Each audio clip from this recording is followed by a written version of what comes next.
Joseph, Coach. We'll have you make a opening statement. I mean, obviously disappointing loss the last home game. Thought we'd get better effort than we did. Got to give Texas A&M a ton of credit. You know, they went through a lot of losing in the month of February. For them to still be together and playing as hard as they are says a lot about the job that their staff's doing, the character of their players. So give A&M a ton of credit. I mean, they out-rebounded us. They turned us over 19 times, mainly the effort, the tough stuff they beat us on. So second chance points were 13-2, points off turnovers. They had 29 points off our turnovers. You know, we turned the ball over 19 times. And it's going to be hard. I mean, keys going to the game, we're going to be our defense needed to be good so we could play in transition on offense. Our defense was a disaster in the second half, giving up 50 points. We had to take care of the balls, take care of the ball. We turned it over 19 times, didn't do that, and then we need to rebound the ball better. We got 6-0 boards and, you know, only 2 second chance points. They got 13 points off second chance points, and we lost the rebounding battle by 9 and it ended up with 24 rebounds, which was a season low. So didn't do a good job. Any of this stuff we tried to stress. I got to figure out a better way to motivate, better group to put on the floor. We got to figure out a better group to start the second half. We've been starting the second half poorly, coming out of the half without enough energy. So disappointing loss. We got to regroup, play much better at LSU, see if we can't get on a run in the SEC tournament. Thanks, Coach. Go ahead and start with questions. First question on the line, Dave. Yeah, I mean, what was your message to the team in the locker room after the game? The end's going to come quick if this is the effort we get.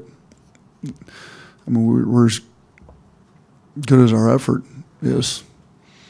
And be really disappointing for some of these guys to end their career here at Alabama with these type of losses. You know, this is a little disappointing that we've had pretty good crowd support. You know, I reminded them of how great the crowd was at Baylor, and we had a pretty good student section tonight. Like, we can't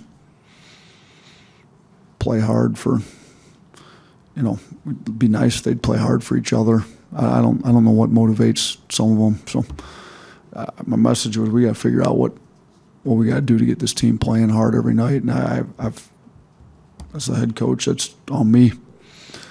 And I got to figure out a better way to motivate them to play hard because our effort's been really inconsistent at times this year.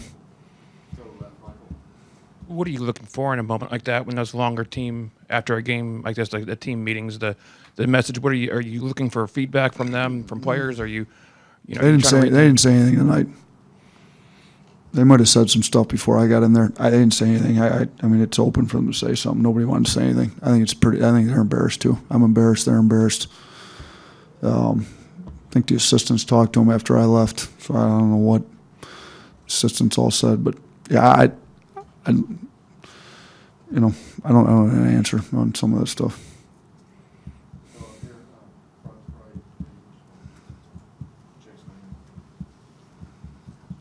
Coach, apart from the game tonight, you just finished up your third home schedule. What are your thoughts as you look back the last 3 years about the way the home atmosphere has developed since you got here? You know what?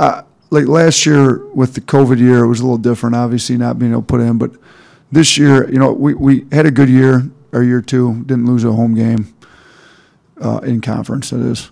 So then, you know, we had a pretty long home winning streak. I thought our non-conference home crowds were really good this year compared to year one. I think we'd proven that we could put this program on a national level, and we did. Then, you know, think about the Auburn game at home. Even the Auburn game at home, our first year, place I think was sold out. You know, we upset them. This place will really support basketball if you win, and we've been winning for the most part. Tonight's obviously not one of our better nights, but I thought the student section has been great. You go back and look at the Baylor game, you know, just over a month ago. I thought it was unbelievable atmosphere. I think Alabama's a place where they will support basketball at a high level. We've seen it this year. Just you know, we've been so up and down with our wins and losses and our effort that, you know, I think if we could have maintained a higher effort, maybe you get a few more sellouts here late. But even tonight, I thought, you know, it was a late arriving crowd. I would guess, with the 6 o'clock game, but student section looked pretty full, and they we go back to the Mississippi State game at home, even though it wasn't sold out or anything. They were loud as can be for the last 8 minutes of that game. So crowd's been good. I think our crowd support's been really good. I think the guys feed off the energy, and obviously with them planning to build a new arena here in the next few years, I think with a smaller arena they can hopefully sell this thing out about every night. So I think Alabama's a place that supports basketball. I think they've shown that over the 3 years I've been here. Coach, I know this year has been, as you said, up and down, and this group has seemed to be harder to reach than your other two. You were laying the foundation in year one. Last year you had a veteran group. What has been the issue in your mind with the competitive character of this group not playing as hard as you would like, day in and day out? I think the best teams in any sport are player-led teams. Like when you've got like a strong leadership, we miss Herb Jones on the floor a lot. It's great. He's playing great in the NBA. He's a really good player, but we miss his leadership, a lot too. We had guys like Bruner who'd stepped up and talked, even though he was only 1 year. He had no problem speaking. John Petty spoke. You think of the guy, even Reese. Reese showed how much he cared about his team by just his actions, and he didn't speak a lot, but when he spoke, it meant something because he was putting the team in front of him all the time. There's just, we've got some guys that are trying to lead. I think Rojas has really tried to. He's competitive. He's fiery. He's trying to speak up and be a leader. Other guys, it seems like maybe sometimes their leadership. When they're playing well, it's easier to be a better leader, and they're willing to talk. Sometimes you gotta, even if you're not maybe playing well, yourself, as long as you're playing hard, you can still speak. And we've tried to get that across. I've got to do a better job building leaders, helping them to become leaders, and that's where I've somewhat failed this team a little bit, to be honest with you, because we don't have as good a internal leadership as we've had in the past, and we need, to be honest with you. You mentioned the turnovers in your opening. Just how frustrating is that to be a consistent issue? And this late in the season, how do you go about trying to clean those up? Yeah, the turnovers are really frustrating because we've got good guards. And to me, it's like I told them, when you're locked in, you're locked in.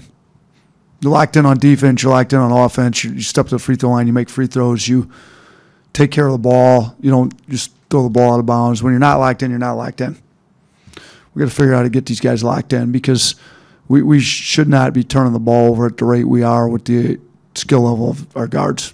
And when you look at the turnovers, it's a lot of guys have them, but it's mainly our guards. You look like, if you count Darius as one of the guards, it's, what is that?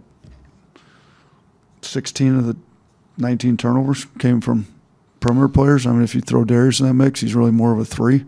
Sometimes we play him as a combo guard, which to me is unacceptable. So we've got to do a better job. They got to get locked into both sides of the ball, to be honest with you.